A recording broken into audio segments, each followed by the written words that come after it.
Okay, turn your mics on. There you go. Okay, you ready with everything? No? He said good to go. Oh, good to go, okay. I'd like to call this public hearing, whoops, I better put my other glasses on so I can read.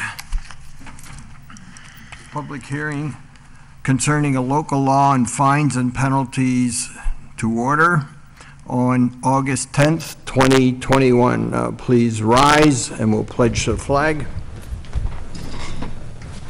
I pledge allegiance to the flag of the United States of America and to the republic for which it stands, one nation, under God, indivisible, with liberty and justice for all. Please be seated.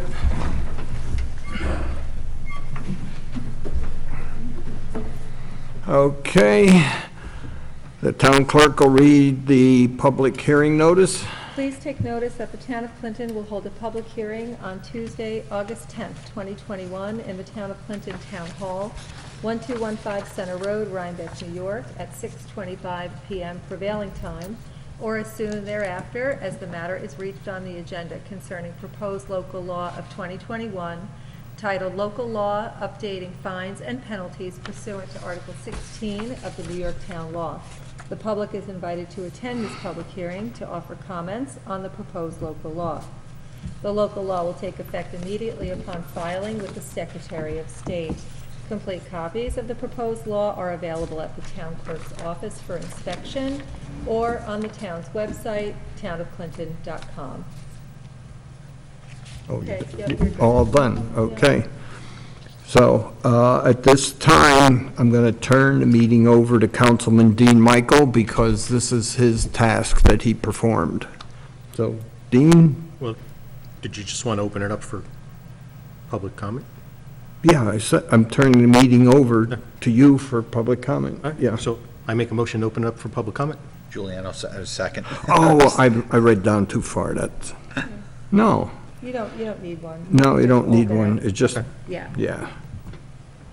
That's why I was confused. So anybody have a comment on the, other than Russ? We already heard from you. Oh, boy, okay. Second verse? Russ Tompkins, Showsville. This is for the public's viewing edification. I went on the computer today and looked at Rhinebeck's enforcement penalties for offenses. I looked at town of Stamford's enforcement penalties for violations, and I looked at Stamford, Pleasant Valley, and Rhinebeck. Basically, all of them are identical to what we have at this current time.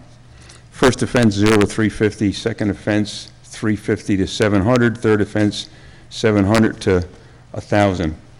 Now, apparently I missed something, but I then went on the state website because in one of the towns it referred to the authority to do these fines, and it's under section 268 of the town law.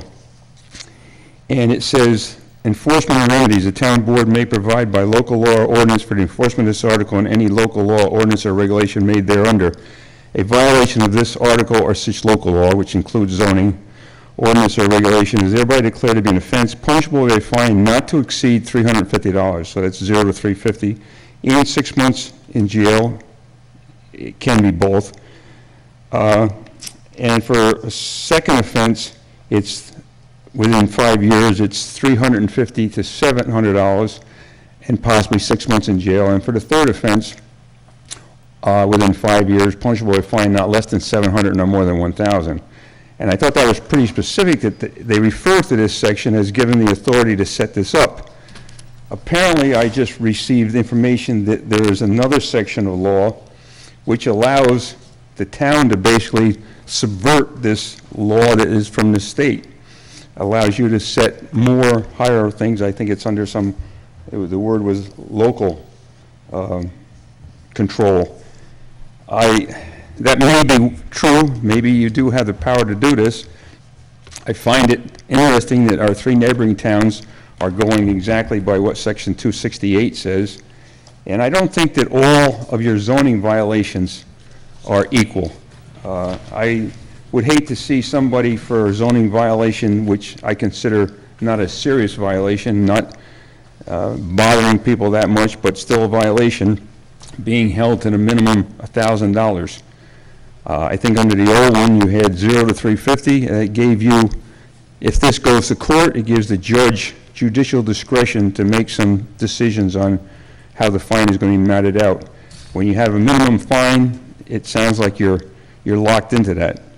So if you're going to go this way, which I don't think you should, because I think we should be similar to our surrounding towns and stay the way it was, if you're going to go to it, I think the minimum $1,000 is excessive. And then it says each continual week, each week's violation shall be a separate additional violation. So if a person had this thing for 3 weeks, think about it, they'd be facing $14,000 in fines. Three consecutive violations. And I think we're getting into a little bit excessive on this. That's just my opinion. So Russ, I mean, public comment, we don't typically have explanations or conversations, but just to kind of clarify for people that are watching, this is only in reflection of the 3 parts of the code that we changed most recently, which is we added in a conference center law, we added in the ag event law, and the short-term rentals, all of which are very large money-making opportunities, but typically don't have like a violation that continues on and on from week to week unless someone's having, let's say, a wedding every weekend. And so if someone didn't, have a permit to have that wedding at, let's say, the ag event or a conference center, then if they have multiple weddings after they're told to not have a wedding, that's the only time that they're going to incur this on a weekly basis. Typically, the violation is only one time, and hopefully they cure the Okay, issue. well, I'm sure you didn't mean what I interpreted you to mean, or say, if this only applied to those violations for conference center, ag events law, and short-term rentals, I wouldn't have a problem with it. But this applies, the way I read it, to all zoning violations. So any zoning violation, the first violation that goes to court, it's a minimum of $1,000 fine. I don't read it that this only applies to those 3 sections, 45, 45-1, and 69-1. If I'm wrong, it will make me feel very happy.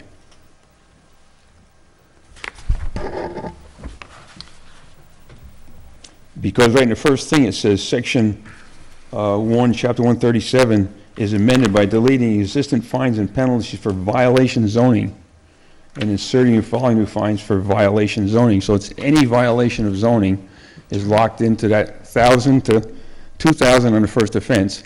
I agree with you that these conference centers and these events that are having weddings and stuff is a money-making thing, and the fines there, like I said, all zoning violations are not the same seriousness. So if it was going to be to those 3, I wouldn't have my objections that I voiced.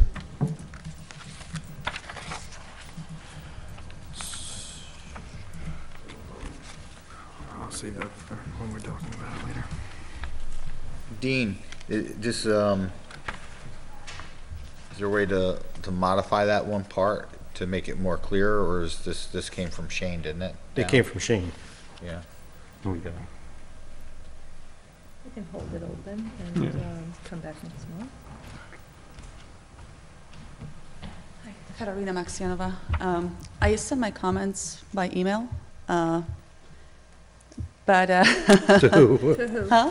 To you, Carol, I think, Today? or maybe Arlene. Arlene, I Yeah, think, not okay, to me. okay. I didn't receive them. Sorry, so That's okay. I can resend those, but my comments were similar in a way to Russ's. I think we need to differentiate between commercial activities and revenue-generating activities and other types of activities. So I think setting absolute penalties in terms of dollars may not be the most appropriate way to go. I think we should think about a percentage of revenue. I think there's many different businesses in town. We've been looking at a lot of short-term rentals, which, some of them make thousands of dollars a day, some make a few $100s a day. And there's businesses here that make millions of dollars, sometimes in violation of the zoning law. So I think, as we think about how to disincentivize this behavior, I think it should be relative to the size of the business. And I think we should differentiate between individual violations and commercial revenue-generating violations. Would you send those to me, Katerina, when you get an opportunity? Yeah, And then I I'll will, I distribute will. them, okay? I will, Yeah, thank you. Absolutely.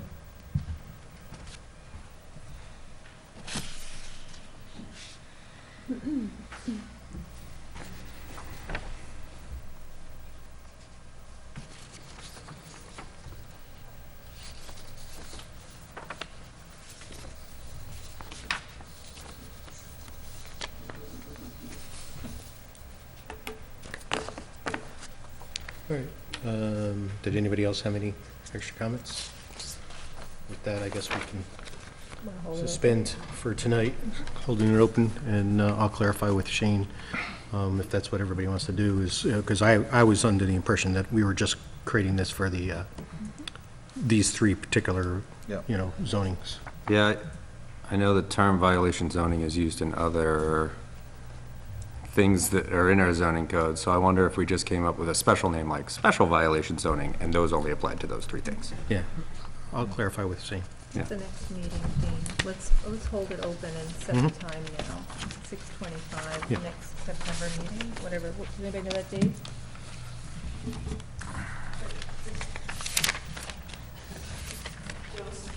Activities are not the only that make revenue in the town.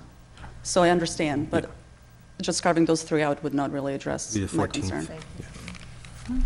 Yeah.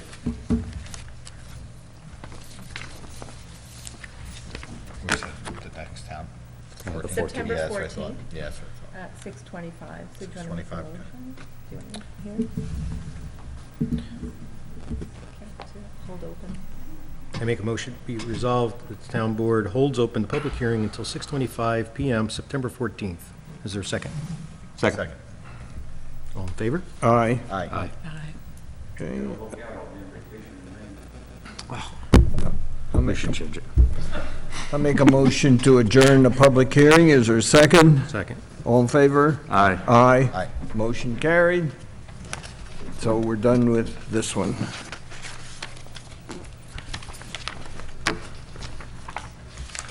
Then we go on to the next one, the regular meeting, right? Yes. Good time. 6:38. Okay. I'd like to call the regular meeting to order on August 10th, 2021.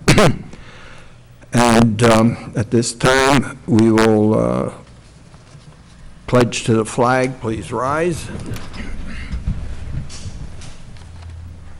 Pledge allegiance to the flag of the United States of America and to the republic for which it stands, one nation, under God, indivisible, with liberty and justice for all. Thank you.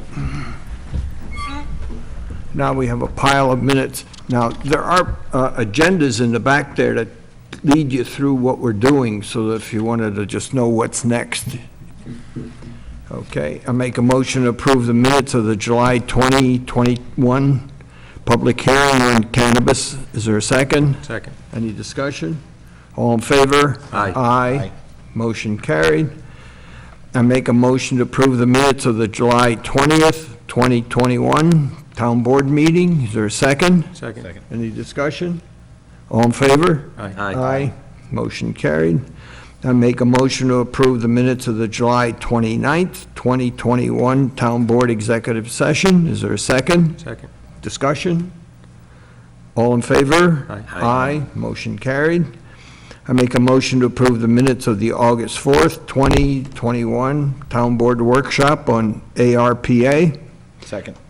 Okay, all in favor? Aye. Motion carried. Okay, any public discussion that wants to be on the topics of the agenda? Yes. Oh, okay, I didn't see it, okay. I make a motion to open the meeting to public comment. Is there a second? Second. All in favor? Aye. Aye, motion carried. Come on up, address the audience, use the microphone, give us your name and your street, and just agenda items.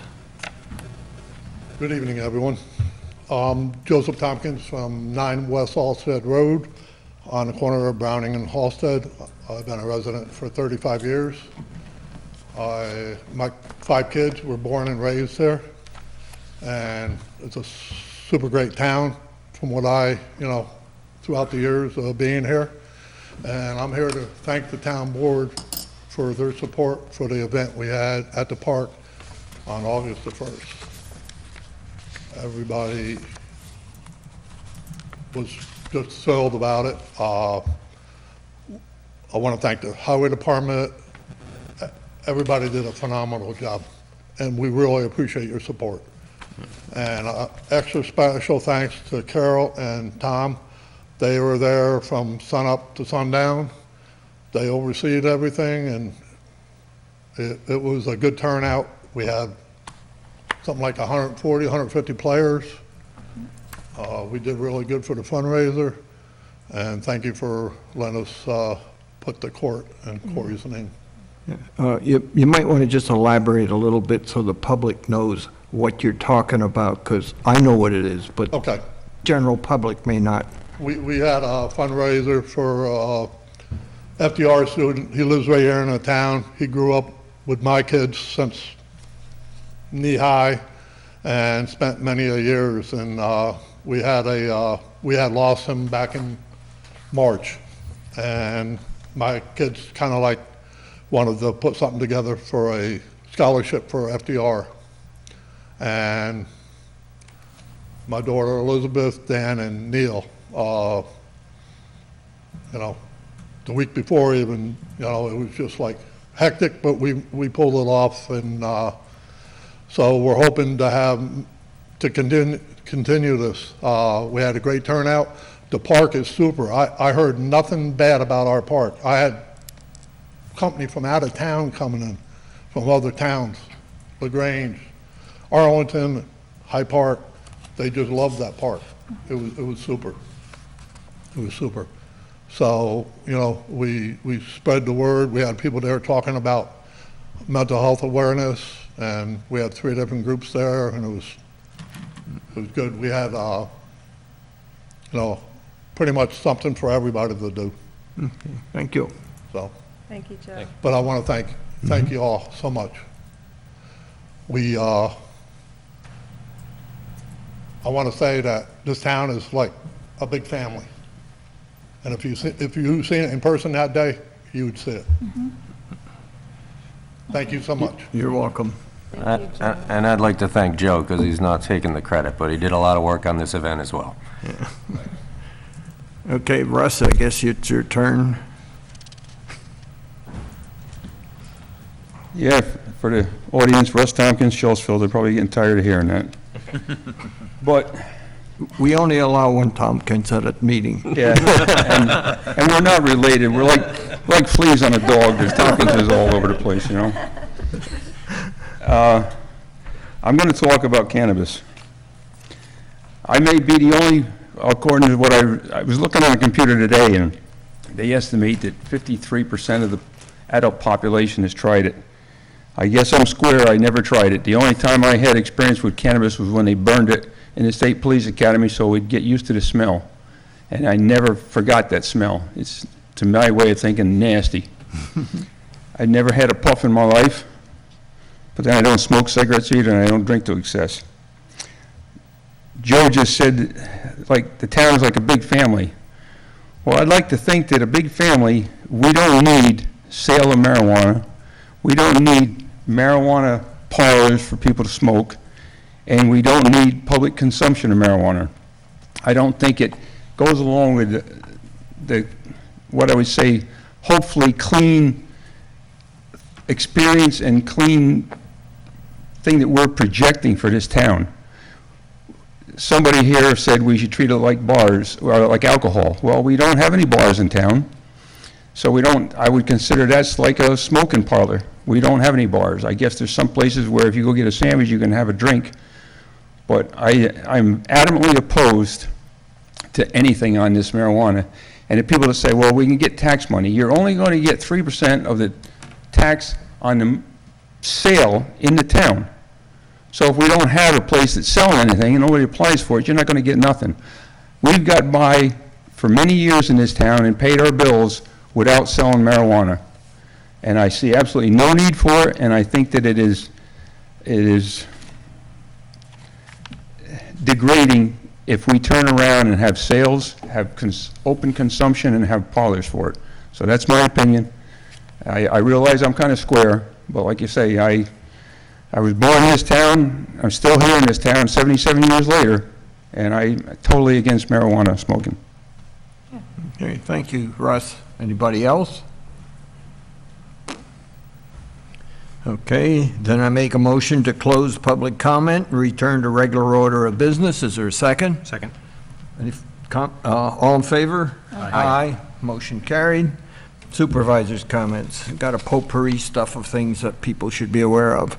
One, update on the Fiddler's Bridge Road Bridge near the intersection of Lawn Pond by West Clinton Station 2 is closed to all traffic, and it started Monday, July 26th, and will exist until November 2021. So plan your travels. On the Labor Day holiday, the town offices, court clerks, and highway department will be closed on Saturday and Monday, September 4 and 6. The library will be closed only on Monday, September 6th, and open regular hours on Saturday, September 4th. The recycling center will be open regular hours 7:30 a.m. to noon on Saturday, September 4th. With the elimination of Zooming, which we all did for many months, we are returning to in-person meetings, as you're aware. And now we will require a few more operators for the TV operation for Cablevision broadcast on Channel 22. Anyone interested in these paid part-time positions for working about 3 hours a town board or public hearing meeting, contact the town supervisor by email at townsupervisor@townofclinton.com. You will be trained in the operation of the electronic equipment. Computer operation knowledge is very helpful. I wish to thank Town Clerk Carol Mackin and Deputy Town Clerk Mary Malloy for their help doing some of my secretarial work while we seek my secretary replacement. This lack of my secretary will soon be causing an impact on the creation of the 2022 budget. So I just put that out there. So that's enough of that. Now we go into reports, planning board. All right, so rather than, we have a big report, so I'll try to summarize. If you're really interested, the town clerk does have the full minutes. And they're on the web. And they're on the web. Okay. So July 20th, there was a Sherman variance on 262 Nine Partners Road, and which the applicant requested an area variance for a reduction of the side yard setback from 50 feet to 47.75 feet to remove an existing attached garage and construct a new garage with a living space above. It received a positive recommendation from the zoning board. The cross variance at 1403 Center Road was an applicant requesting a area variance in order to subdivide a 61.01 acre lot into 3 buildable lots in an AR3 zone. The front yard setback was reduced from 100 to 59. The side yard was from 100 to 20.7. The side yard was reduced from 50 to 47.6, and a side yard reduction from 50 to 38, all because of existing structures that are on the property. That received a positive recommendation as well. The carry variance at 3679 Nine Partners Road, the applicant requested an area variance, which is basically another side yard setback reduction from 50 feet to current setback is between 1.5 and 3.5 in order to renovate and convert an existing non-conforming structure. The requested variance was granted. The Verizon cell phone tower special permit at 90 German Road. Applicant is seeking the special permit to upgrade the facilities inside the existing structure, so there's going to be nothing emanating from the outside. It'll all be interior. The improvements for those that are concerned will only be on a 4G band. Has nothing to do with the 5G. So the special permit for telecommunications facilities was originally approved in June of 2003, and Verizon made a one-time payment of $1,500 to the town in lieu of the town issuing a notice of remedy for failure to renew their special permit. And the applicant reviewed the pursuant to streamline the approval, and a special permit renewal is granted for 2 years. Rosenthal and Belind steep slopes permit on a property on Center Road. The applicant is seeking steep slopes permit and soil erosion control in order to build a new residence, carport, and pool. The lot is 17.93 acres in an R5 zone, and a bond was established to set things up, and the public hearing was set for August 17th, and no further action was taken that night. The Gorlick special permit for a property at 423 Clinton Hollow Road. Applicants seek to legalize an existing 400 square foot, one bedroom, one bath guest cottage to host a non-hosted short-term rental. Property is 6.5 acres in an R3 zone, and no further action was taken. The Claverac, doing business as Center Road Realty, non-hosted short-term rental at 1579 Center Road. Applicant wishes to utilize a 3-bedroom, 3-bath house to a non-hosted short-term rental, limiting 6 guests per stay. This is a 7.86 parcel in a C zone. Public hearing was open and closed. Numerous people appeared and spoke, expressing strong opposition. Long and short of it, the applicant and the public were advised to consult their legal counsel. To the above matter, no action was taken. The Fight non-hosted short-term rental at 62 East Meadow Lane. Applicant wished to utilize a 4-bedroom, 3-bath house to non-host short-term rentals. The property is 9.33 acres in an R3 zone. There will be 8 lodgers, 4 daytime visitors, and 6 cars off-road parking for a maximum of 90 days for the non-hosted short-term rental. The applicant, somehow 2 things got merged in. No.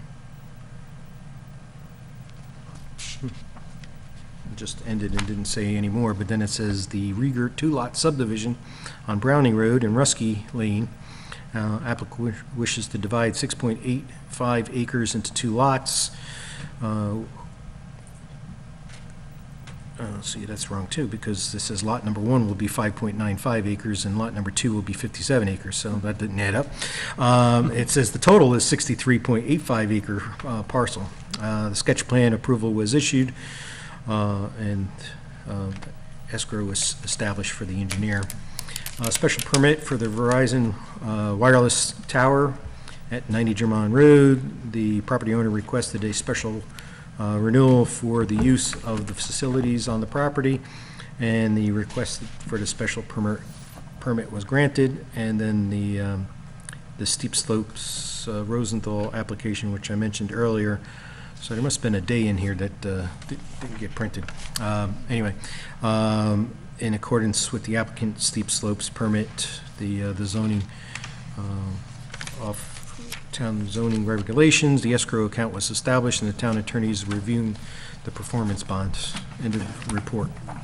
Thank you. Ready for ZBA? Sure. Hopefully all the pages are there. So, sorry about that. Not as bad. July 22nd, property at 48 Browning Road. Applicant requested a area variance, construction of a 12 by 24 garage shed. The property is 7.71 acres in an R5 zone. Requested variance was granted. The Sherman variance at 262 Nine Partners Road. Applicant requested an area variance. and side yard setback reduction from 50 to 47.75. Area variance was granted. In the cross, 1403 Center Road, applicant requested the area variance as mentioned before, which were the bunch of setbacks in the side yards and the front yards. Area variance was granted. And then the Kier variance at 367 Nine Partners Road, the applicant requested a area variance, also reduction of side yard setback from 50 because of the existing structures to 1.5 and 3.5, and that request was granted as well. End of report. Thank you. Conservation Advisory Committee. The CAC hasn't met since our last meeting, but they will be meeting tomorrow, August 11th at 5:30 in the Masonic Hall. Okay, thank you. Climate Smart Task Force. So this is the first time we're doing one of these reports. The Climate Smart Task Force has had now 3 meetings. It was our first one in person. The minutes are detailed and accurate, and they are on file in Carol's office and on the web. But we had a long discussion about the actions that the town has taken and completed and that we can get points for. And then we went through a long list of actions that we have the possibility of completing in order to get bronze certification. And so I'm pretty excited about. Give a little description of Yeah, so what it is, that's all. So the Climate Smart Communities program has between 100 and 200 actions that a community can take, anything from large cities to small towns like ours. And you get points based on the actions that you take that would reduce greenhouse gases, make us more environmentally friendly. And as you build up to 120 points, you get bronze certification. You become eligible for grant money. And we've done very well. We're pretty close actually to the 120 points, but those last few points aren't going to be easy. They're gonna require some heavy lifting of this task force, which has a lot of talent on it. Let me just say, Joe Phelan is the chair, who used to be a superintendent of Rhinebeck schools. We have a student from Columbia there. We have people who've worked for Cornell Cooperative Extension. We've got a Vassar professor. We've got a lot of really great minds on the task force. And so I'm happy to be in a room where I feel like everybody is smarter than me. And I'm looking forward to the work they do over the next year or so. Okay. I'll keep you updated. Thank you. Next one is Recreation Committee. Yeah, the Recreation Committee did not meet last month, but we are working on all the prep in preparedness for the the implementation of the grant, which officially will be awarded next month. I do have some, next month I'll give an accounting of the camp and how successful and whatever we want to make changes to that. That will be completed. And I do have later on something I want to talk about in addition to the grant work in Friends Park, but I'll save that for the end, okay? Okay, thank you. Next one's Building Inspector, and I'll read that here. Number of building permits issued, 23. Number of COs or CCs issued, 23. Number of title searches, 15. Mileage, 223 miles he drove, and total cost of construction issued just that month, okay, $1,708,380.30. Now, that was composed of an in-ground pool for $139,000, a new residence for $625,000, a tennis basketball court for $60,000, accessory dwelling for $400,000, and a detached garage for $250,000. So that added up to $1,474,000 even, which is about 82% of the number I gave you. So you can see, these are big projects. There's a lot of little stuff, 10,000, 6,000, stuff like that, not making up the difference. So that's what's happening in town. We are growing, even though it doesn't look like it. We are, with basketball courts, pools, and an occasional house. So that's that one. The zoning one, let me get that one here. The zoning one is pretty busy. building permits reviewed and issued. In other words, the zoning person's got to review all the building permits before they move on to the building inspector to make sure that they don't violate setbacks and all that kind of stuff. Zoning violation complaints received, 5. Zoning violations complaints investigated, so we received them and went out and saw them. Zoning violation notices issued, 2. In other words, hey, fix it. You've got too many cars, you're too close to something, you got trash all over the place, whatever it is. Denial letters issued, so they don't get building permits. Zoning violations corrected, 4, which is good. We like to get them corrected. And STR inspections, 2. That's getting to be a big challenge because you got to go and get them inspected either by the zoning or the building inspector before they can even get the permits. So they got to be safe places, fire extinguishers and alarms and all kinds of various and sundry things. So that's that one. Highway. The highway department's been working on dirt roads this month, more than usual, because of the heavy rain and storm damage. A roller has been rented so repair work can be made to dirt roads. There's been a date change for the micro seal work to be performed in the Heritage Road neighborhood. The new date is for the week of August 30th, barring further weather setbacks between then and now. Culvert pipes are being replaced around town. Roadside mowing is ongoing. Several new one-lane road signs have been ordered and posted along roads. And the highway department helped out the rec department with the hauling of beach sand and mulch this month. End of report. Thank you. Scenic and historic roads? It's been quiet, so nothing going on. at No this roads, huh? No, nothing. I guess, I just want to add one thing to the highway, just so everyone knows just what you were going on. I started, for equipment-wise, just getting pricing for the equipment for the heaters again, getting current pricing, dealing with some shortage issues, and then we'll start formalizing a formal bid process for the heat. So by next meeting, we should have some information on that too. Okay. Library report?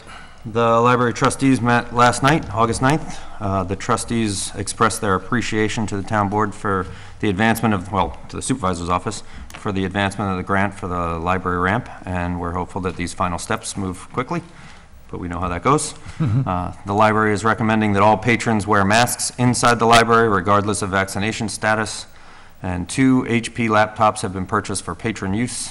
The next meeting will be September 13th. Okay, thank you. Cablevision? On August 11th, 2021, at 2 p.m., FEMA and the FCC are planning a nationwide emergency alert test. Test messages will be sent to TVs and radios, as well as cell phones that have opted in to receive test messages. The emergency alert signal will last about 5 minutes. At that point, your TV channels will be temporarily interrupted. Once the test is complete, you may need to reboot your equipment to resume watching TV. To do this, unplug the power, wait 5 to 10 seconds, then plug the power back in. To learn more about the alert, please visit FEMA.gov for more information. Thank you. Cemeteries? There have been 2 cremation burials since the last meeting, 1 in Schultzville and 1 in Pleasant Plains. 2 new plots were sold in Schultzville, and there is a deed transfer at Schultzville that remains on hold. That's pretty busy. They've been busy. Yeah. Can I throw something in? Yeah. Because I think you've been alerted to this, Ray, but there used to be a cemetery plot on Browning Road, and the Yes. stones have been removed, but the remains, from what I hear, still in the ground. are still in the ground. And I know that... Private property. And I know that Central Hudson, or whoever was maintaining the wires, came very close to those plots and ran over them to fix the lines. I believe that the Methodist Church in Pleasant Valley took all the stones, or at least, I know that the church itself that used to be there was moved in the late 1800s when I did some research on it. Didn't say where it was removed to, but it kind of mentions a lot of things went to the church in Pleasant Valley for the Methodist Church, because that was a Methodist church over there. Oh. But it seems kind of alarming that a parcel that was apparently divided at one point in time, but it's now absorbed into the lot of the landowner, has all those, remains without any designation. I just think it should be somehow addressed and maybe a sign erected or notified.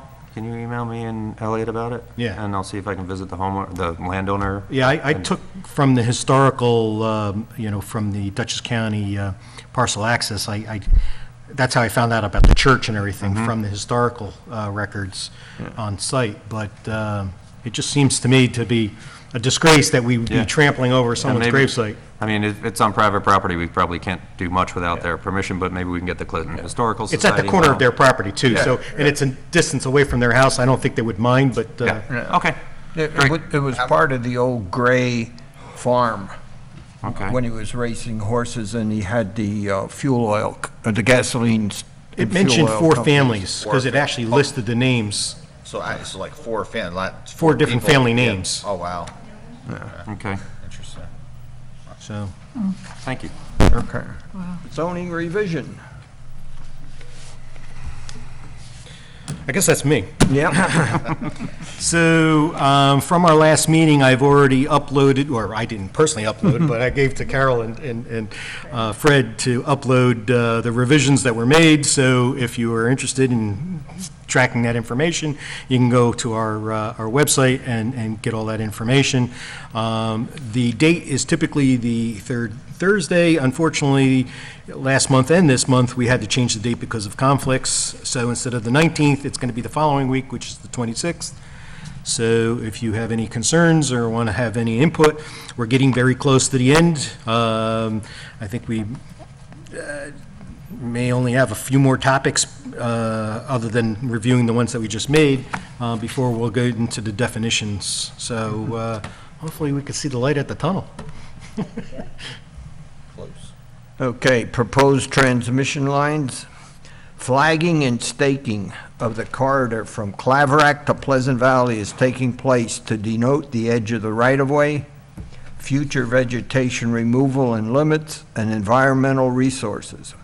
Agricultural fields will not be flagged or staked to allow for continued farm operations. All landowners abutting the transmission line corridor were sent letters on July 28th, giving them the status of the activities going on. It was like a 1 or a 2, two-sided sheet of paper. It wasn't a big dossier or anything. But, so as far as what's going here, you're gonna see flaggers go down, and you'll see quite a few trees are gonna be removed once they get it denoted where the boundaries are. So be prepared. Okay, that's that one. Anybody have any other reports? WIC. What? WIC met on July 23rd over Zoom.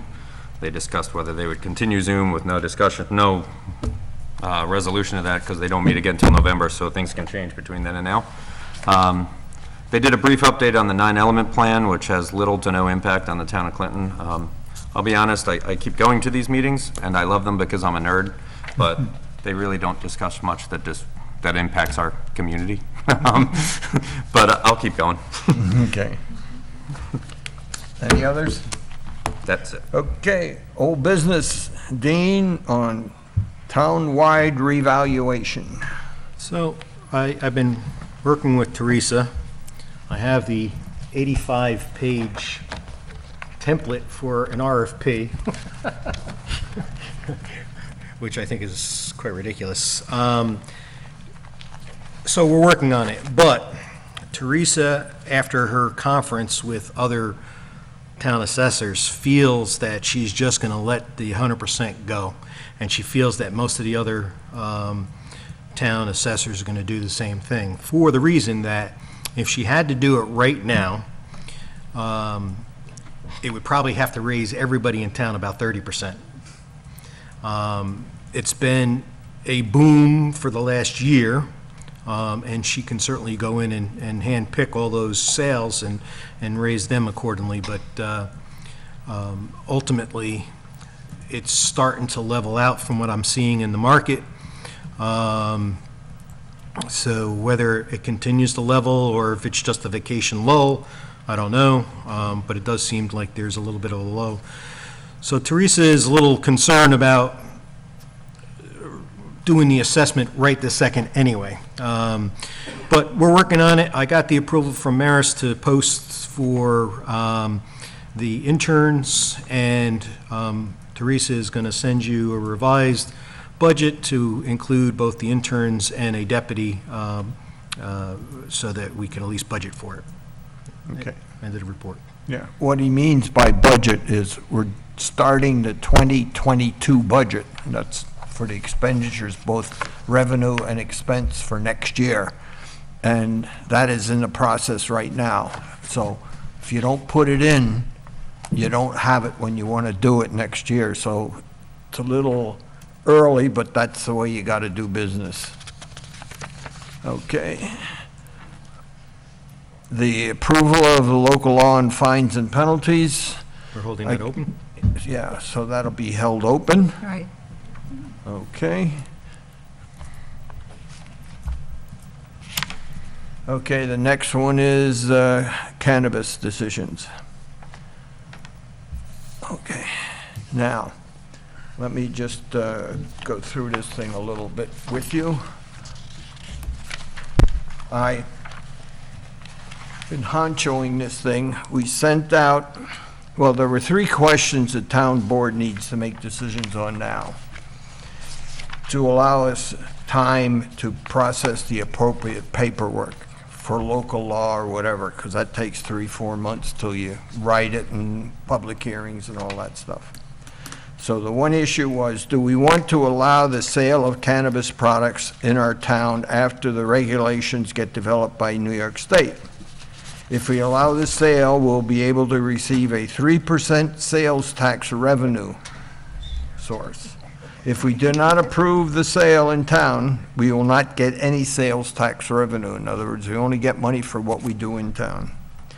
The other question is, do we want to allow smoking parlors in town? Okay, it's where everybody takes their pipe and sits in a corner and smokes. The other one is, do we want to allow smoking out in public places?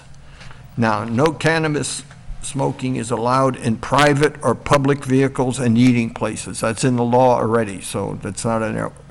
Organizations can restrict smoking in their facilities and grounds.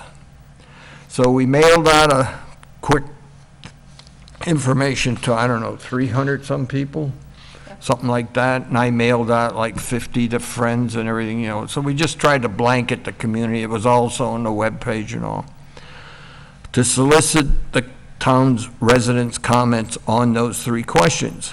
The results were, I received 51 residents who responded.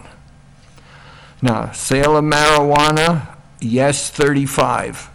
Questionable, some of them just really weren't clear as to what they were, so I didn't want to throw it away, but I called it questionable. And no was 15.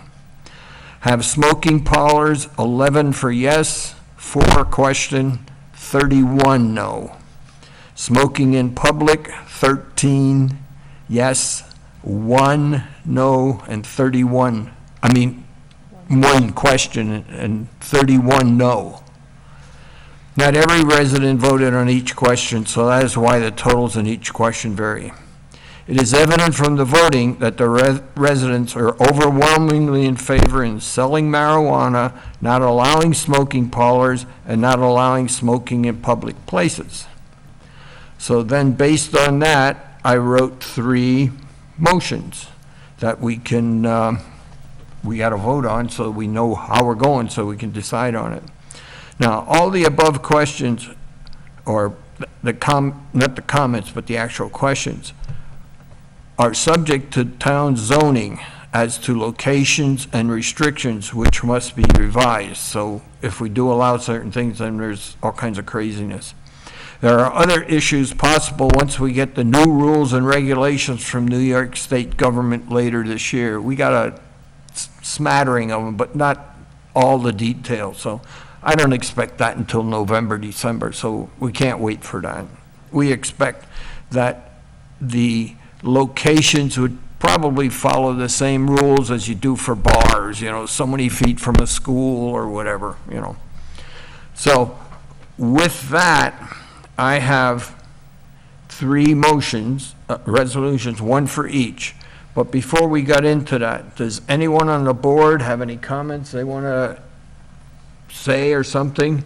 So that, you know, and we'll go through each one of them and vote on them, but I just wanted it to be, So I appreciate it, I guess I'll start. I appreciate everyone, you know, sending in their comments on here. You know, like I said, I do think, you know, marijuana for, you know, medical reasons and stuff like that. I have some people I know that have different issues that does help. I'm just kind of saying it up front here, so I don't know how we're going to do the vote, if we're going to go individually. we're not going to do the vote by just. No, I know, but I'm just saying, you know, me personally, I mean, I appreciate, 3515, but I've also spoken to a few people myself out that just didn't do the survey, thank you. And, you know, I have had mixed reactions on that as well. Most everyone, yes, has had, you know, no to the smoke in parlors, no to the smoke in public, but then I had a few people just, you know, same thing, no to the sale. So, I don't know, that, it's a tough one. I don't think we would have much sale to begin with in here to get 3%. I think people are still gonna sell it underneath the table, and I don't think it's gonna benefit us that much, so me personally, I don't agree with the sale, because I don't think it's gonna benefit the town to the 3% that we think we're gonna go, so I'm just going on the record before we do the vote. And I personally am against it. I understand Against the sale. against the sale of it in the town at all, all right? I know people liken it to drinking and smoking and so on, but it's just another thing that grabs our young people. And I have personal experience with more than one young person smoking marijuana, and then it leads to other things, because the marijuana is not enough, okay? If it's going to be legalized elsewhere, why do we have to sell it in our town at all? Why do we have to make it legal in our town? That's my opinion.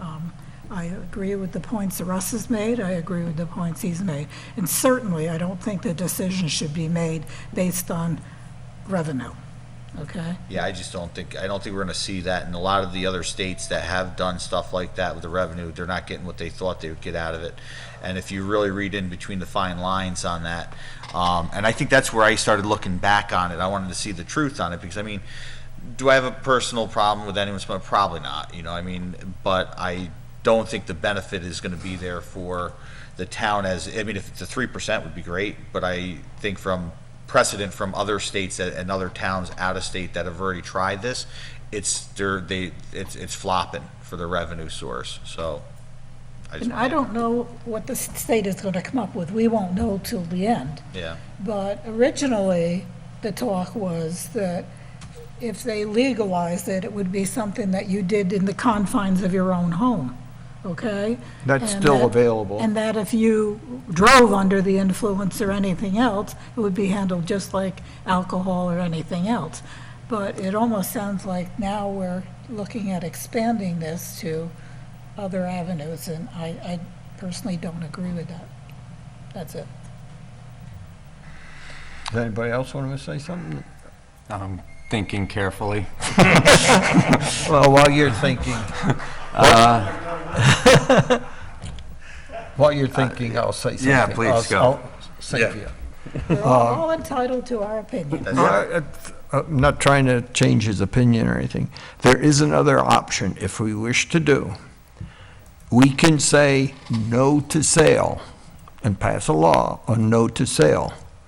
And then a subsequent board can pass another law to allow sale. But you only get the option once. So you can go no and yes, but you can't go no again. So, I mean, that's another option. It's available. It's in the law. We're not skirting or doing anything fancy. So I'm just saying this is available. Yeah, my thoughts on that option, which I've certainly thought about, is that if we say no, dispensaries will open up in other places, and then later if we revoke that ban, we'll never get a dispensary in town, because they've already been opened up in other places. So saying no once, we may as well be saying no forever.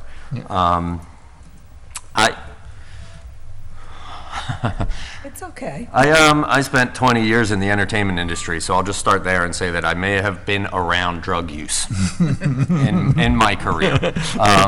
I can go on the public with you on that, too. You know,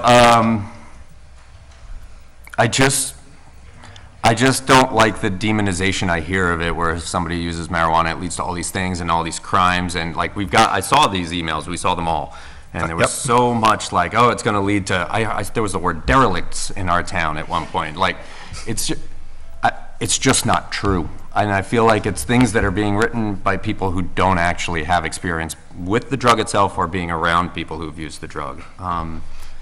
Are there instances? Sure. There are a lot of instances of alcoholics too, and alcohol is legal. And I honestly, firmly believe that marijuana is safer than alcohol, by a long shot. No one in the history of the world has ever overdosed on marijuana and died. True. It happens with alcohol every single day. If you smoke too much marijuana, you get hungry and you fall asleep, and then you wake up feeling rested. How do you know? So I That personal experience. sure, years ago. So I have no problem with a dispensary in town. Obviously, we would have zoning regulations that would put it in very specific areas. And I think the income could be beneficial to the community, especially in our small community where we're going to be hitting a budget soon with people all demanding pay raises. We could use an influx of tax dollars. Okay. You know, Mike, to your point. And it's gonna happen either way. It's legal. It's gonna happen either way. Yeah. What we say doesn't matter.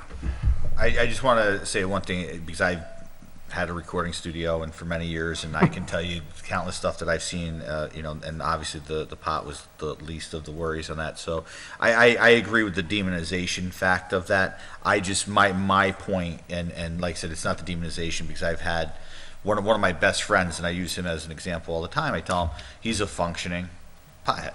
I mean, he doesn't do as much as what he did, but he was probably more straight along, productive than I ever was, and I'm fairly productive. So it's not about demonizing anyone that smokes. My concern is I don't think we're going to see the revenue that we're going to see out of it, and it's strictly on those points. If I seen the revenue, I'd say I'd probably have no problem with it, but I don't. It's not going to be there.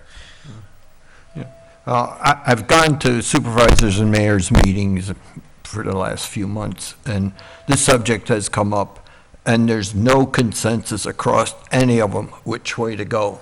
It's, one may say yes, one may say no, one may say we'll split it or whatever. So it's not very clear as to which is the best direction. Now, obviously, places like city of Poughkeepsie or down around the Galleria, down whatever towns are down there and stuff, where you have a lot of traffic, that may be a good sale place. In the boondocks, I don't know. And going on the record, I would say that I'm absolutely fine with banning smoking parlors and smoking in public. yeah, That well, makes complete sense to me. But I the figured that. dispensaries. Yeah, that's a more critical one. Dean, did you have any comments? You're just sitting there. I'm being like Michael and being selective on. So I'm kind of mixed on the whole thing. So, personally, you talked about the demonization. I heard a rumor, so I don't know this to be fact, but I heard when Stewart's was being built, people were saying that the prostitutes were going to come. So And drug dealers. Yeah, I was there. So That's what people they make wrote. these outlandish things because they don't want certain things to happen. I don't personally feel it's going to make a difference to us one way or the other, because I don't think anybody's going to make a dispensary out here in nowhere land, unless they were growing it and dispensing it, so it was like an ag type thing, but That's going to be very limited because the New York State rules won't let you grow and sell. exactly. So it's going to be a very, Legal. I don't see it happening in our town, so I don't think one way or the other it's going to make a difference.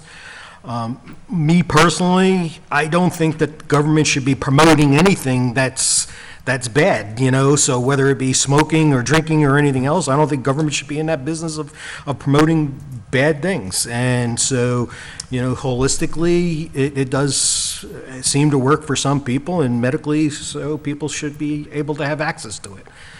That being said, I also feel that people have a right, so if they want to use certain things, they should have a right to do certain things, as long as it's not affecting and hurting the people around them. So I think, I would definitely say no to the bottom two. Oh, yeah, that's pretty evident, that's, Following the course of the survey, I kind of lean in that direction. So I would say okay to the sale, even though I don't think we'll have anybody selling it. Bridging divides. Yeah. And I would say, in terms of government promoting things, and I don't think it was what you meant, but, the government doesn't promote alcohol use by regulating alcohol use. No. And I don't think we'd be promoting marijuana use by regulating where it could be. No, I'm not saying us individually, but I'm talking about the state in itself. Yeah, I don't think the state is- trying to regulate prostitution, yeah. and drugs and everything else, just so that it can get tax revenue. I think it's the wrong thing for government to be involved in. yeah. So we'll have to do a roll call on this, because I can't. One at a time, right? One at a time, so we can hear who's doing what. Okay. Nancy, do you want to start off? Do you want to make a motion? Oh, yeah, let me make the motion. Now, the motion says that we're going to allow it. So if you don't want it, you got to say no. Okay, this gets confusing. All three, or just the top one? Just a Well, time. one at a we're time. doing one at a time. I make a motion that the town board approves the following resolution. Be it resolved that the town board approves allowing the sale of marijuana in town of Clinton. Is there a second? Second. Okay. Nancy? No. Okay. Dean? Yes. Yes? I'll say yes. Yes. No, No. doesn't make a difference, So, but I'll say no. so it passes. 3 yes and 2 no. So it passes. Now, what that means is we don't have to do anything, because that's the default in the enabling legislation. So it automatically happens, which is easy thing. The next one is on smoking parlors. I make a motion that the town board approves the following resolution. Be it resolved that the town board approves not allowing marijuana smoking parlors in the town of Clinton, and needs to process a local law prohibiting marijuana smoking parlors. Is there a second? Second. Any further discussion on them? I think that one's pretty easy. We'll do a roll call again, just to be safe. Nancy? Absolutely no. Dean? No. No? Michael? Your resolution is Well, not wait a minute, allowing, yeah. you're all You're voting in not favor of allowing allowing it right now. Oh, Say it again. oh, yeah, okay, yeah, that's right, yeah. We're not I allowing wrote 'em marijuana. two Do you different wanna ways, not yeah. allow Yeah. Yeah, marijuana okay, so smoking? we'll start it off. Yes. Yes. So you got to vote yes. Not allow it. Not allowing yes. Okay. Okay, I thought we were supposed to Let's- vote in the let's- let's affirmative. reset. I know, I know. We had this Not discussion allowing today. marijuana smoking parlors. Is yes. My answer is yes. yes, Yes. yes. Yes. Yes. Okay, carried. Sorry for you. Now, this means we're going to have to write Giuliano. a local law. Yes. Yeah, we'll write a local law to do that. Okay. The next one is, I make a motion that the town board approves the following resolution. Be it resolved that the town board approves not allowing marijuana smoking in or on town-owned public facilities, not roads, okay. No local law is required, but a policy should be made. Is there a second? Second. Okay, so yes says no smoking. Yes. Dean? Yes. Yes. Yes. Yes. All carried. Did you write these trick questions when you were younger for tests? I thought we were supposed to write things in the You wrote these affirmative. while I was smoking marijuana, I think. I've written them both ways. and I lost track of which way I was in. Okay, so that takes care of that, and we'll process this stuff, and we'll get the local law thing moving for the next board meeting. Thank you all for that one. Library lease. No, ARPA funding. Oh, ARPA funding update. So we Oh, ARPA. obviously, last week, had our. Oh, yeah, I'm on the, I was looking at the wrong We sheet. had our meeting on ARPA, that the funds that we're getting, the federal funds there, over 400,000 to be broken down into 2 payments on that. We started coming up with some ideas on the way to spend. We came up with a whole bunch of ideas. Now we just got to go and verify what we can use out of that, from infrastructure issues such as our broadband, our cable here, our video, through some other projects that the town can use. It can't be used, and I'm going to reiterate it again, on stuff to reduce taxes. So even though that'd be a nice thing when we have a lot of stuff, we can't use that. The good news is, at first, on our last town board meeting, we thought we might have been had a deadline to have some sort of reporting or some sort of plan by end of this month, August 31st. We do not, since we're in NEU. We do have to get something together because we do have one, I think it's end of October. So I'm in the process trying to verify some stuff. I do have a online Zoom meeting tomorrow that I'm going to be on, which is going to go into a little bit more definitive. So hopefully I'll get some more information so we can start planning this stuff by September. Okay, any more discussion on that? Nope. Okay, now the library lease. The Board of Trustees met last night for the first time since receiving a copy of the new lease. So they decided to take time to discuss their options amongst the various library committees and to seek advice of their own counsel. They will respond to our lease offer in due time. I will say there were a couple of, I sent it to Shane, and there were a couple of errors. He kept it as rent and not utility offsets. So he's fixing, I mean, it didn't make any difference in their deliberations, but he's fixing that right now. And also there was one section of the lease that still said $1 a year, and other parts said $150. So he's fixing those things, and when the library decides to respond, they will respond.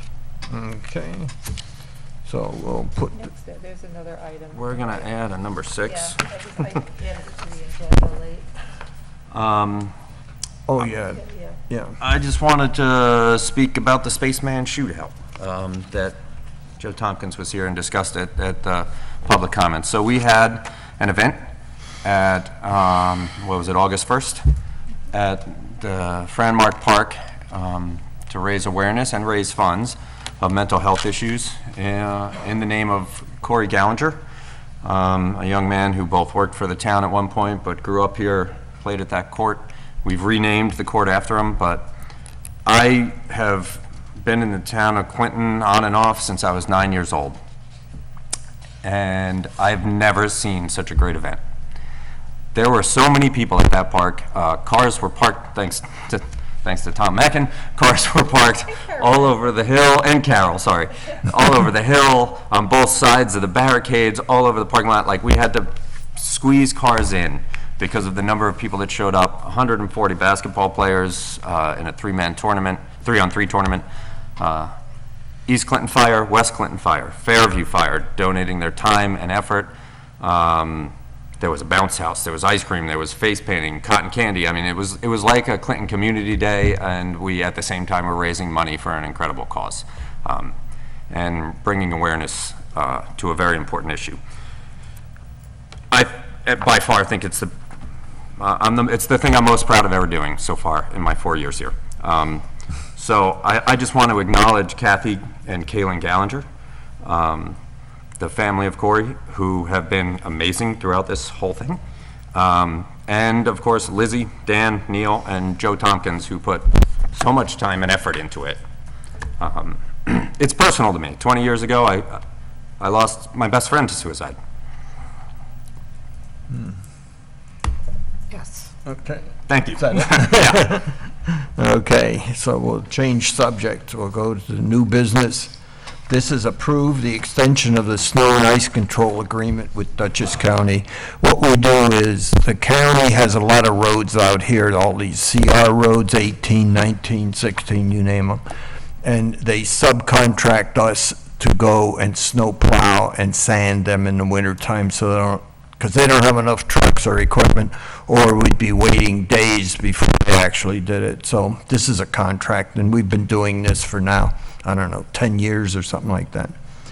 So this is just to extend it. I make a motion to approve the following resolution. Be it resolved that the town board approve the change order to extend the snow and ice control agreement between the town of Clinton and Dutchess County from October 1st, 2021 to September 30th, 2022, and that the supervisor is authorized, empowered, and directed to sign such change order. Is there a second?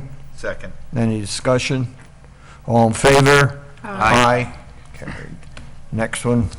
Yeah, so Todd Martin, Highway Superintendent, has expressed interest in attending an Association of Towns Superintendents Annual Conference.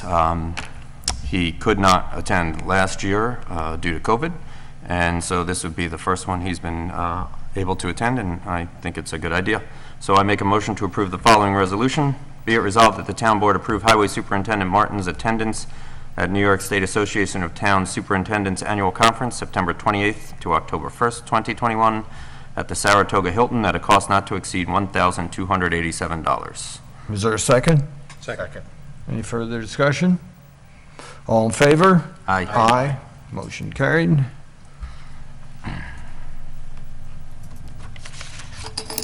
Okay, next one is 5G zoning law. You probably heard for your cell phones, you know, get out of that cheap 4G and get up to the 5G and go faster, but you can't get service here anyways, but that's what's happening.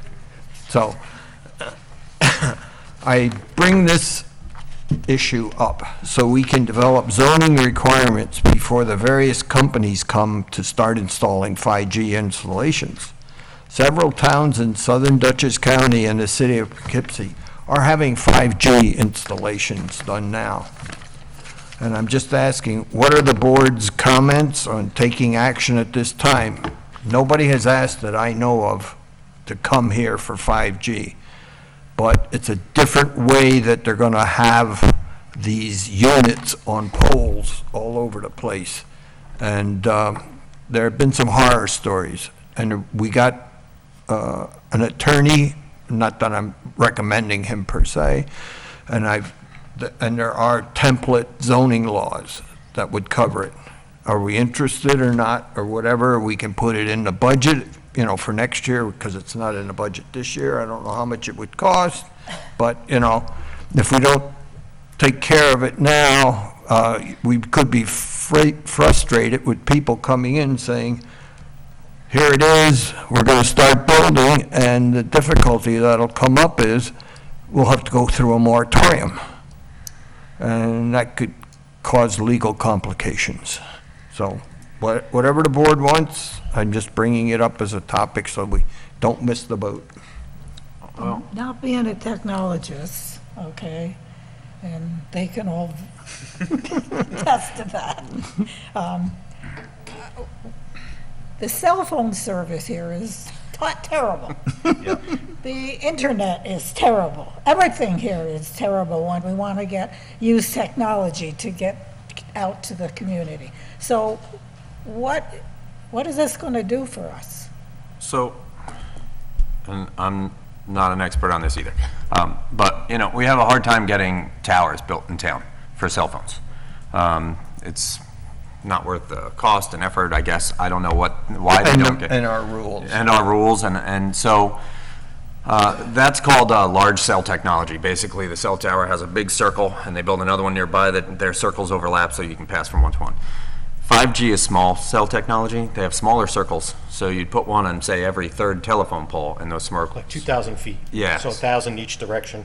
Yeah, so the circles are overlapping, and so you would have much more consistent service if it was done on roads. And it wouldn't require more cell And it towers. wouldn't require giant towers. They would be smaller antennas on top of telephone poles. Except if there's a bad location where they got to get over a hill, they may have to put a big pole up.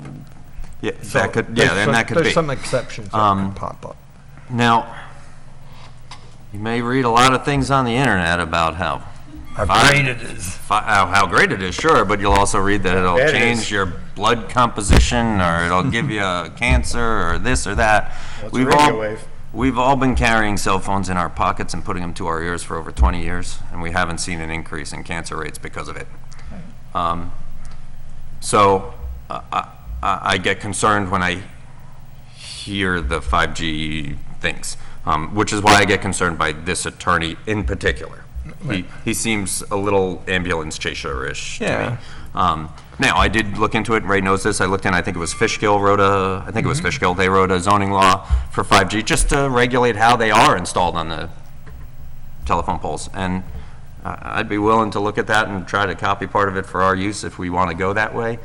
I don't think it would be terribly complicated, so we'd at least have some rules in place for the planning board when companies come in wanting to do this. If we don't have rules in place, I believe they will be, I believe the state gives them the authority to just do it if we don't have rules in place. No, they normally use the federal government's authority. Yeah. And most of the time, it's like playing poker.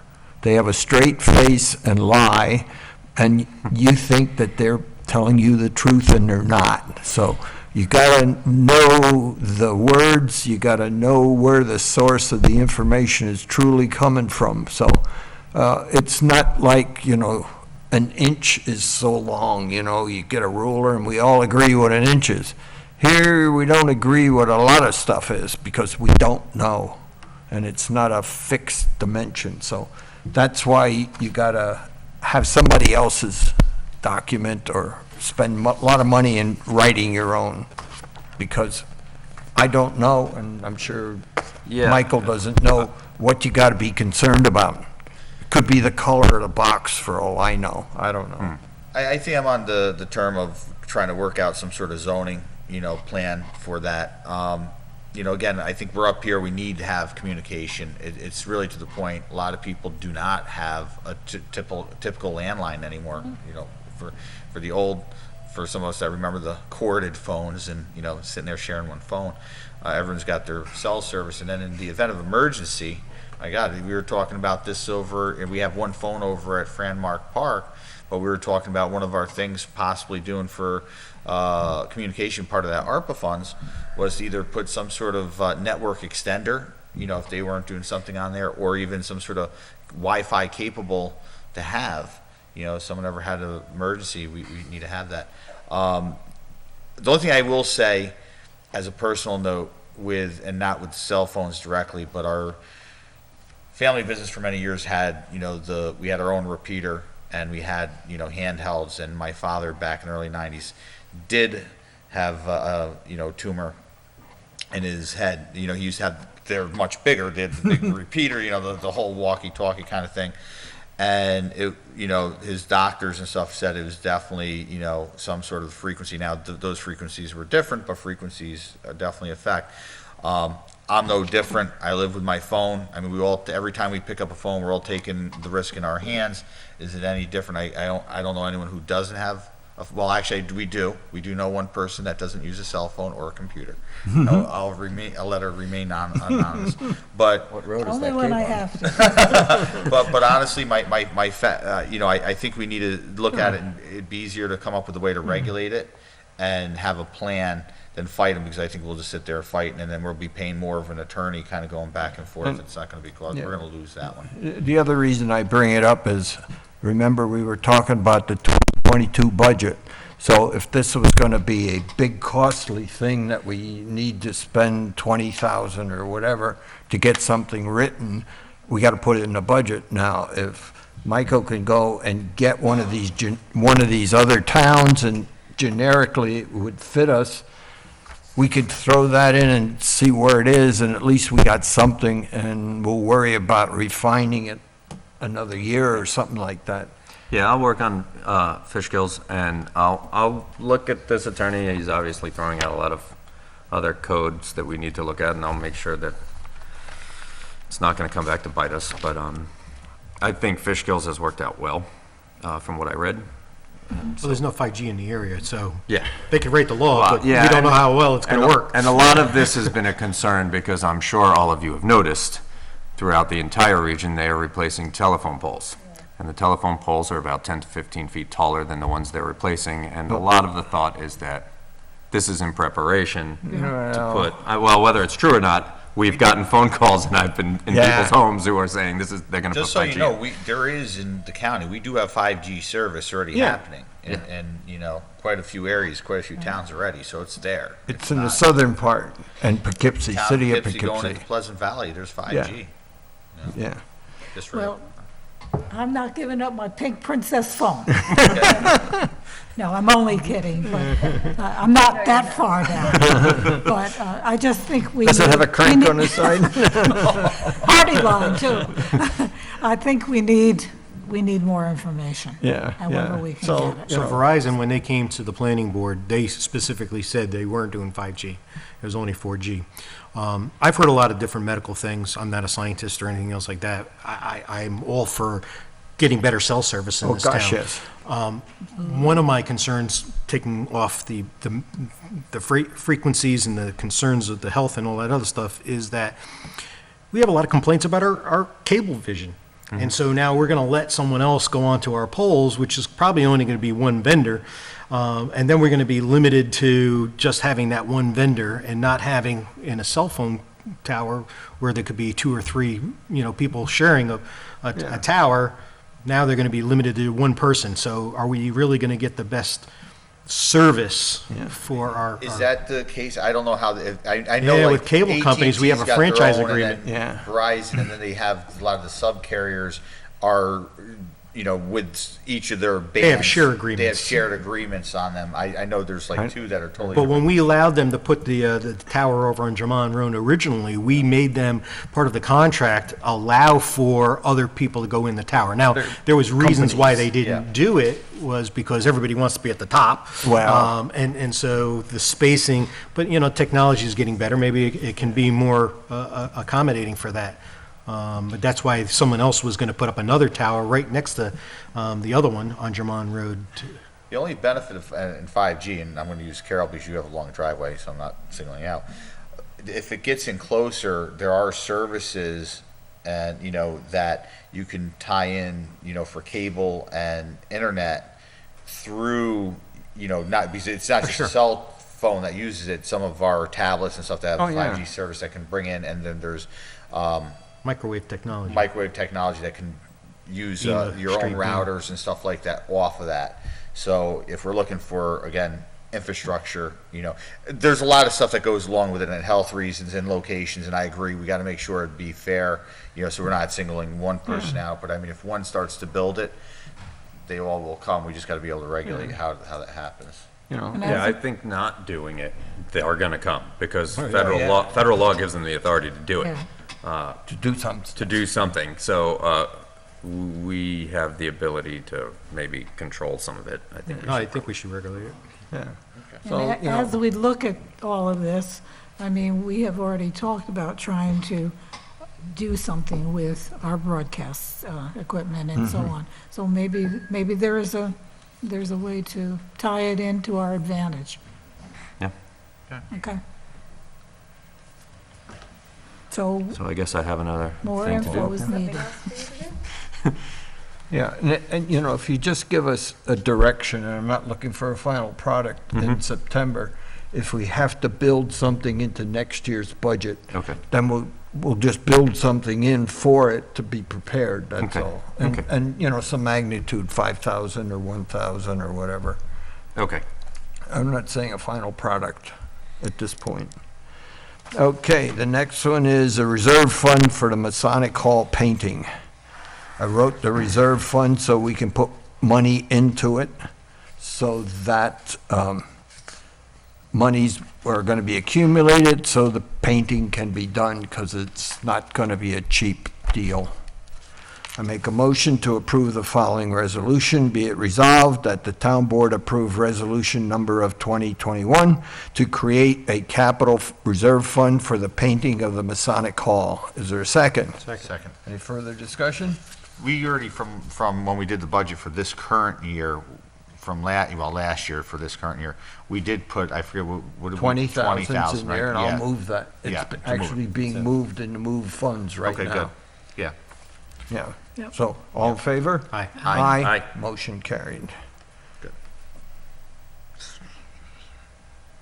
Okay, the next one is a workshop to determine the 2022 salaries.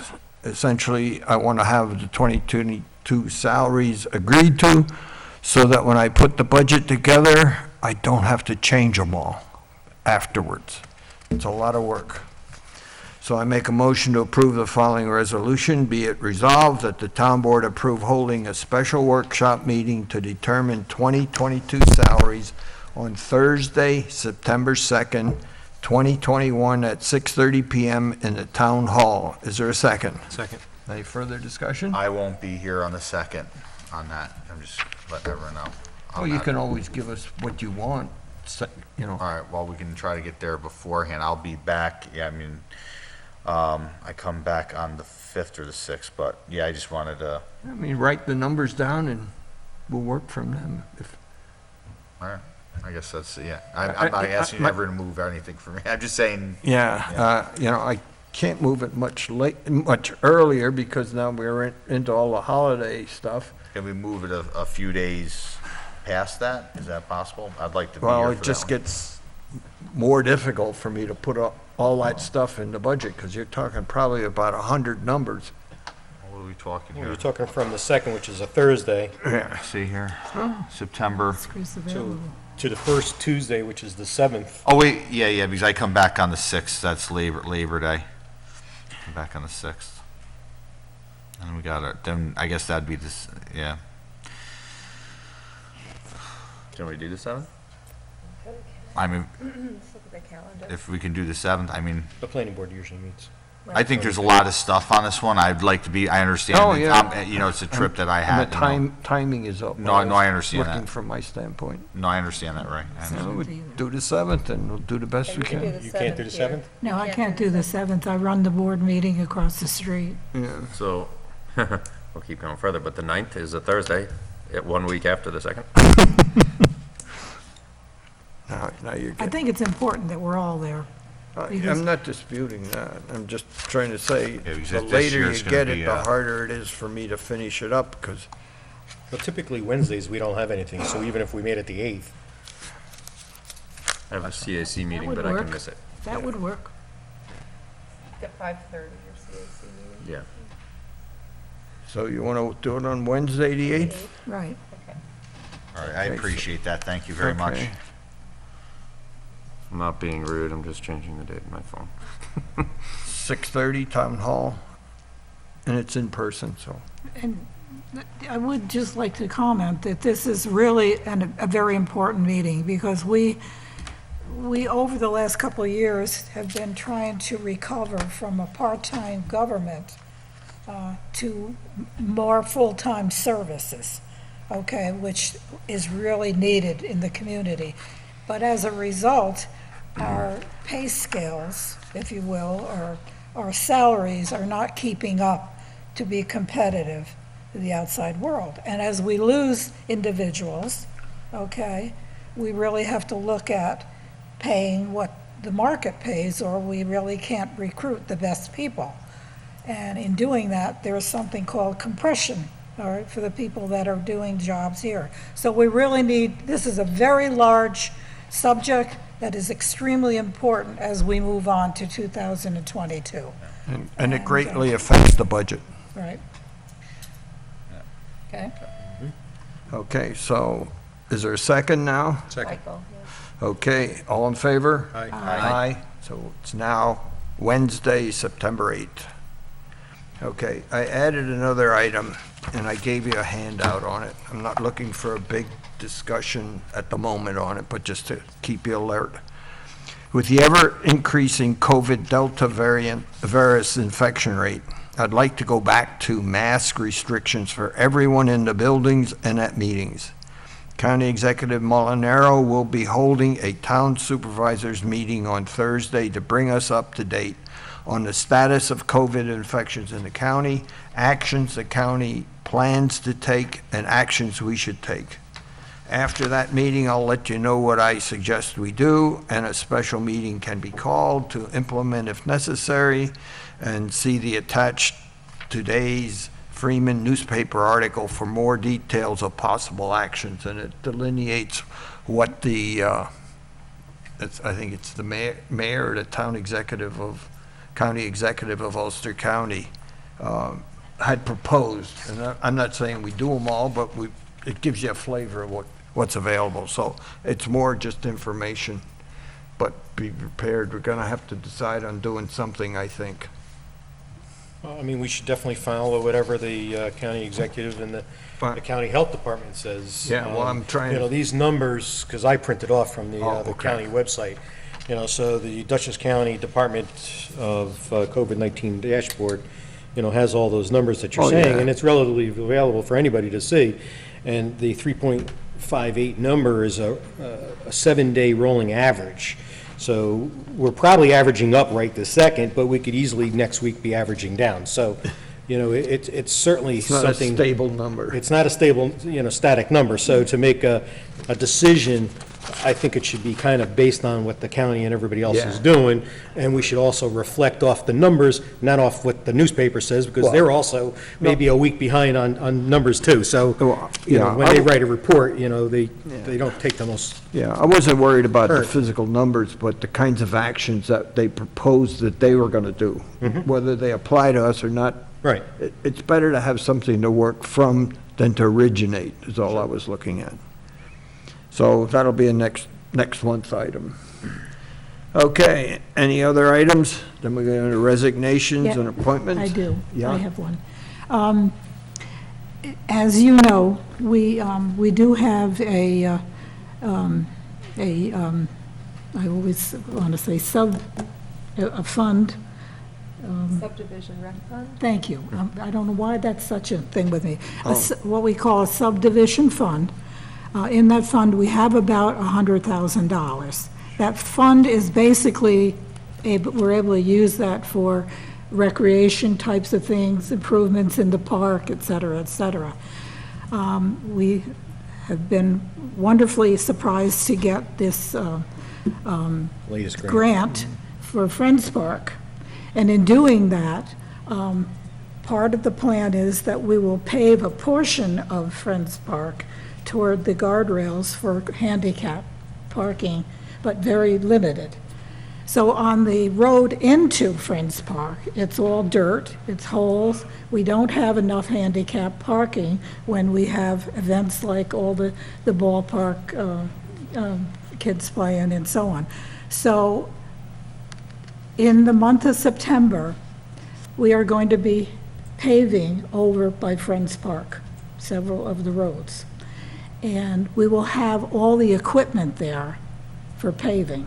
And the biggest expense when you pave anything is equipment, because we don't have it, we always have to rent it.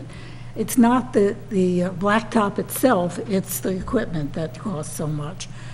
So in talking to Todd, there is a very good possibility that we could get enough blacktop to pave the entire entrance all the way to where the handicap parking is, with handicap slots all along the way, et cetera, for approximately $15,000, which is extremely cheap.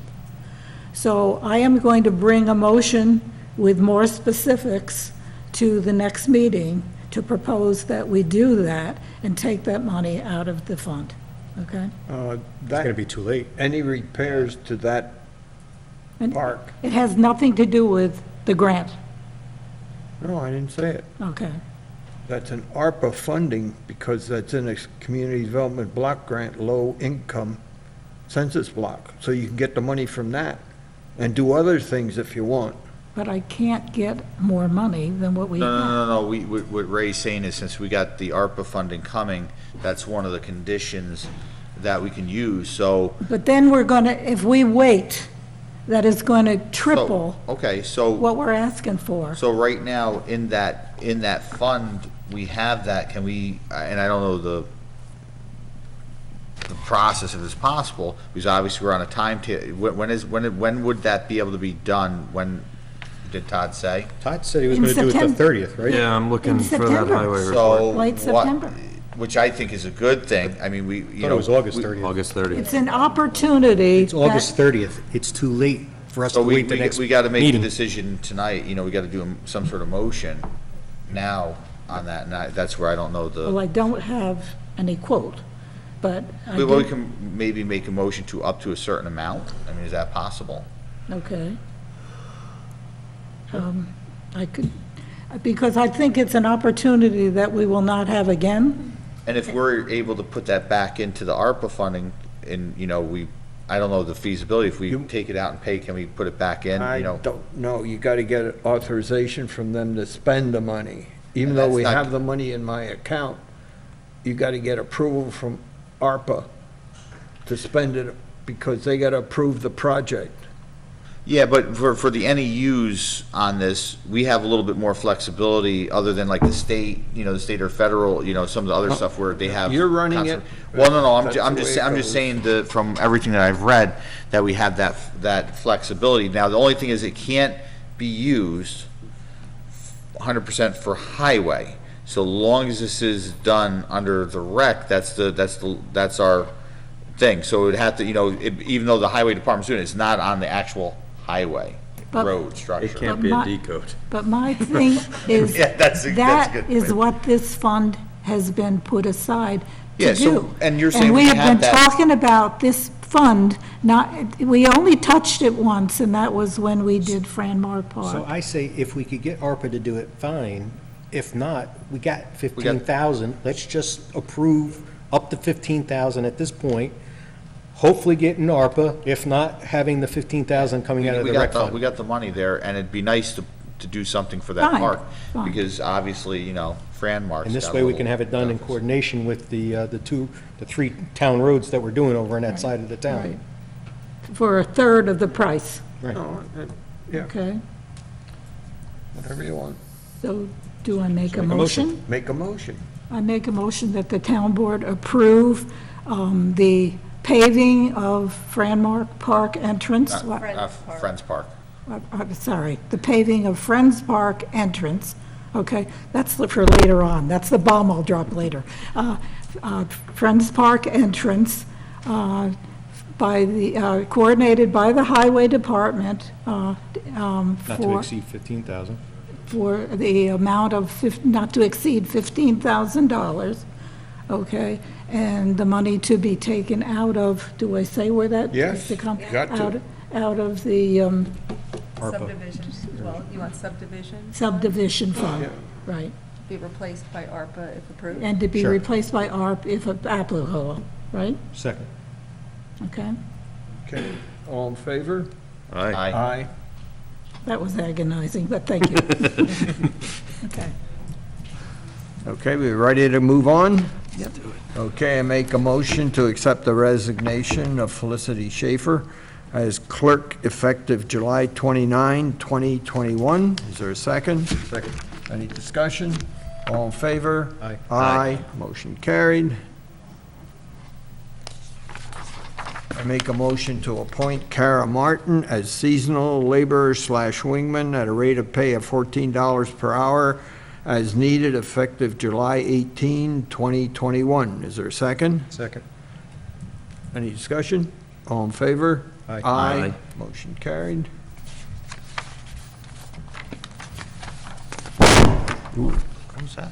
That was me, I hit it. Oh, I make a motion to appoint Charlotte Mayer, lifeguard at a rate of pay of $12.97 per hour from July 1st, 2021 to October 1st, 2021. Is there a second? Second. Any discussion? All in favor? Aye. Aye. Motion carried.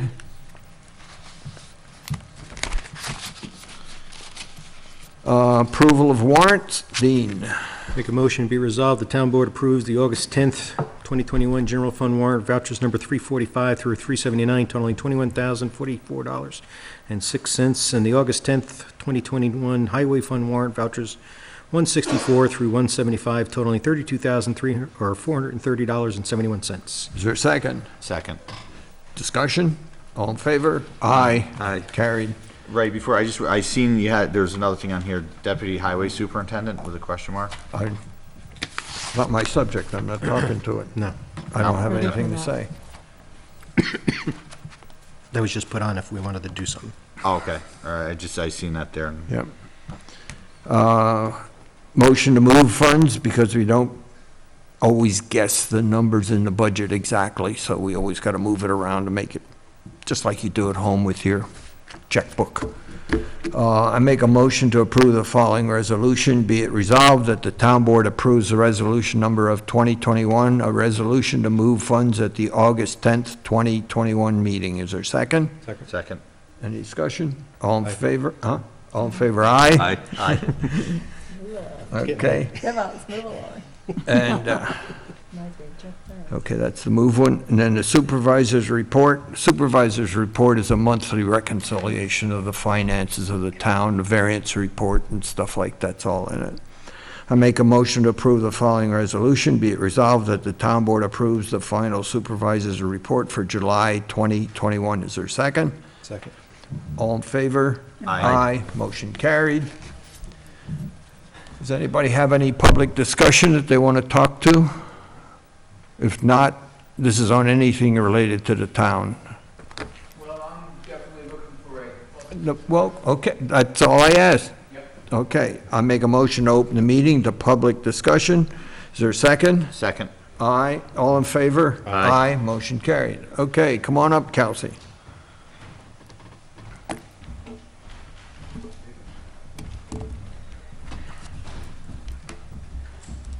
Haven't changed from the last meeting, still 107 Kansas Road, still Kelsey, still annoying, awfully sorry. And I'm also glad to hear that we're planning things in advance, my God, 5G and all of that happy stuff. I personally don't know anything about it, couldn't care less, other than if we're gonna plan on that, I gotta kind of wonder why we aren't planning on roads. I kind of drive mine every day, and I'd rather be able to drive it without taking out the underside of the car or having my garage flooded. Last time I was here, I handed out cease and desist orders. I had 14 days, and a response was requested.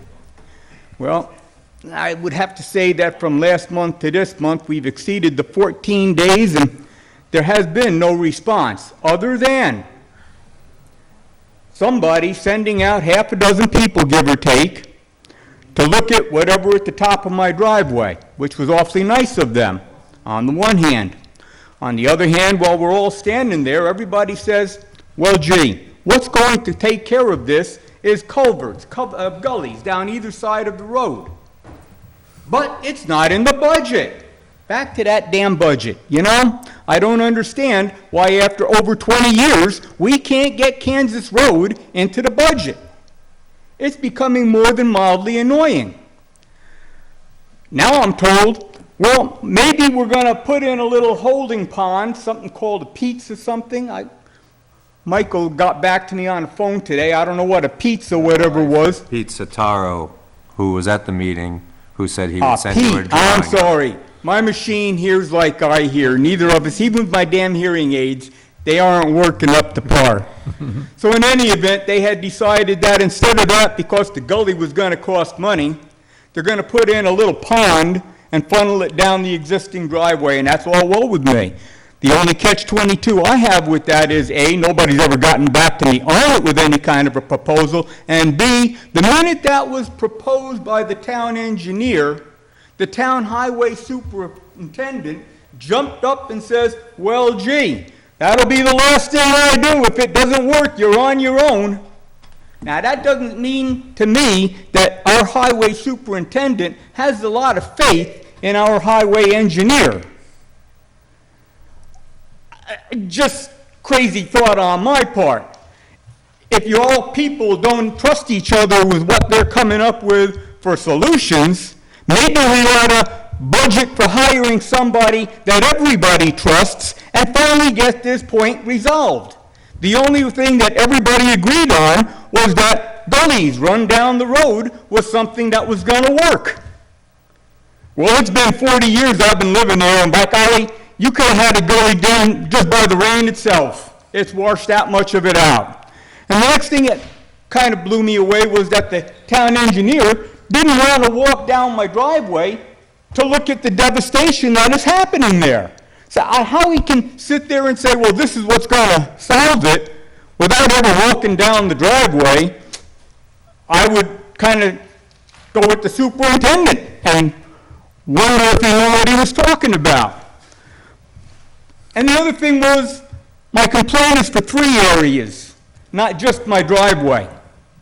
And I'm still concerned with Mr. Gillette's water running off of the mountain, running right under the 24-inch culvert pipe that the town put in not that long ago, replacing an 8-inch pipe. And now I've got a river running down up against this tree whose root system is Stay starting by to the microphone. be washed away. You really think I need a microphone, Ray? Yeah, because the people in the audience don't want to miss you. Okay. Be that as it may, I would still like to see Mr. Gillette's water on Mr. Gillette's side of the road and my water on my side of the road taken care of, instead of putting a third run into my area that the superintendent is saying, well, we've always had something there. But if anybody were to go over and take a look at, as Michael did, and can probably attest to, the fact that there was not a good other third runoff there before. Bulldozer went in and leveled it, pushed it right in. Poof, gone. Big open hole. Got to be at least 5 foot wide. Not nearly a little 8-inch pipe. But I've already had one only 30 feet beyond that. So why they couldn't just run the water right down the wrong side of the road into the already existing cistern that they had put in at my Knight's Way driveway, which I sold, of course, but that's neither here nor there. Makes it easier for you to not listen to me on the other counts, on the road areas where they keep putting in cutoffs onto people's property. So I guess I'm wondering, am I going to get any kind? By the way, I got to say, Karen, I got to thank you. Woman, only one that instantly got back to me when I started making phone calls. Oh, Michael, I got to say, my fault. It was Karen I was talking to when you did return my phone call, and I do appreciate that. But I'd really like to know if anything's going to be done. And that's why the letter asked for a response within 14 days, and here it is a month later. And I haven't really gotten a response. Can I? Yeah. So 5 of us had that meeting with you. We came to the agreement that Pete would create the drawings or the schematics for this holding pond or a swale or whatever, and he would send it on to you, and if you approved it, then Todd would start working on it. I contacted Pete today after your phone call to see where he was at on it. I left a message for him. I have still not heard back. So I will call him again tomorrow, and we will try to get you that drawing as quickly as possible so you can approve it, and then the work can start. Now, the part where Todd, I think you and I remember things differently. When he said this is the last time I'm going to do that, in my opinion, that was when he offered, out of the kindness of his heart, I believe, to clear out the ditch that's running down your driveway, which is not his responsibility to do, but he offered to clear out that ditch so that the water will run more freely down the ditch on the side of your driveway, and that was what he said he would do once.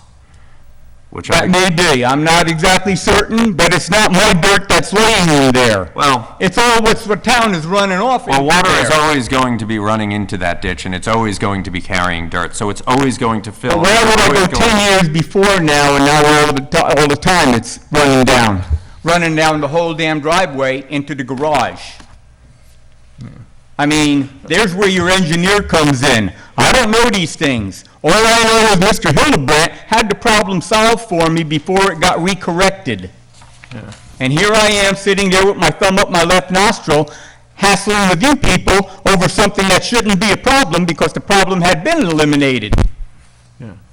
Okay, why don't you and Michael here resolve as to who's going to get what to who? Ray, I don't want to bust anybody's agates No, any no, further no. than this. Michael understands where I'm coming from, and I appreciate the fact that he's taken the time, except that it doesn't seem to be progressing, whereas I keep hearing, oh, yes, Well, we're going to do this for the town, and we're getting a 5G thing in, and fixing Friends Park, highway department work, but not highway department work. yeah. But it always comes down to, what is the highway department's work isn't getting done. The one thing that I firmly agree with you on is that you should have a drawing from the town engineer who promised that, I will call him again tomorrow, and I will call him every day until you get it. That's all I can. Then I'm not going to hassle you until I hear from you, but I really want to know if something's happening, because this is becoming, it's already made it to more than mildly annoying. And thanks for your time. Yes. Okay, thanks a lot. Anyone else want to comment? Okay, I make a motion then to return to regular order of business. Is there a second? Second. All in favor? Aye. Aye. Ready to end the meeting then? I make a motion to adjourn. Is there a second? Second. All in favor? Aye. Motion carried. See ya on the second Tuesday of the month in September.